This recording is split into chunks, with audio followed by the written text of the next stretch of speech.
আসসালামু আলাইকুম রহমতুল্লাহ বারাকাতু। অনেকদিন হচ্ছে কবিতা করা হয় না, গান করা হয় না, অনেক কিছুই সুযোগ থাকলেও করা হচ্ছে না। অনেকদিন পর একটু সময় পেয়েছিলাম, ফ্রি সময়। এই সময়তে সাধারণত সবাইকে খুব মিস করতেছিলাম। বাংলাদেশে থাকতে হয়তো সবার সাথে একসাথে আড্ডা দেওয়া হতো, ভালো না লাগলে দূরে কোথাও যাওয়া হতো, সবার সাথে কথা বলা হতো, আশেপাশের যে বন্ধু বান্ধব ছিল সবার সাথে চা খাওয়া হতো। প্রায় দীর্ঘ 2 বছর যাবৎ কারোর সাথে তেমন যোগাযোগ হচ্ছে না, কথা হচ্ছে না।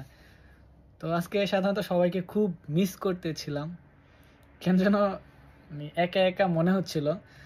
তো কি করা যায়, তো ভাবলাম যেহেতু কিছু করতে মন চাচ্ছে, তো কবিতা করা যায়।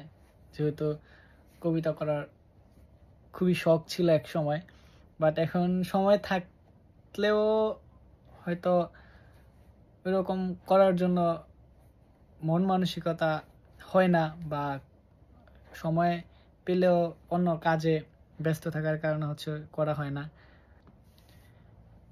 কবিতাটি সাধারণত মহাদেব সাহার কবিতা।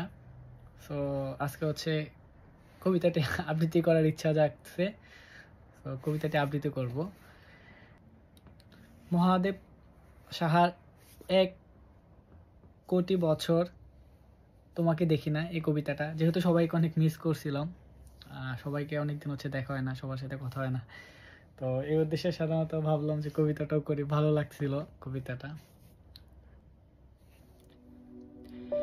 1 কোটি বছর হয় তোমাকে দেখি না, একবার তোমাকে দেখতে পাবো, এই নিশ্চয়তাটুকু পেলে বিদ্যাসাগরের মতো আমিও সাঁতরে পার হব ভরা দামোদর, কয়েক হাজার বার পাড়ি দেব ইংলিশ চ্যানেল, তোমাকে একটি বার দেখতে পাবো, এটুকু ভরসা পেলে অনায়াসে ডিঙাবো এই কারার প্রাচীর, ছুটে যাব নাগরাজ্যের পাতালপুরীতে, কিংবা বোমারু বিমান ওরা শঙ্কিত শহরে, যদি জানি একবার দেখা পাবো, তাহলে উত্তপ্ত মরুভূমিতে অনায়াসে হেঁটে পাড়ি দেব, কাঁটাতার ডিঙাবো সহজে, লোক লজ্জা ঝেড়ে মুছে ফেলে যাব যে কোনো সবাই কিংবা পার্কে ও মেলায়,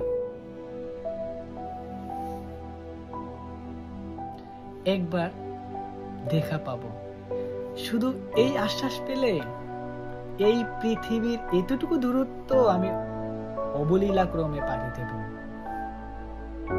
তোমাকে দেখেছি কবে, সেই কবে কোন বৃহস্পতিবার, আর 1 কোটি বছর হয় তোমাকে দেখি না,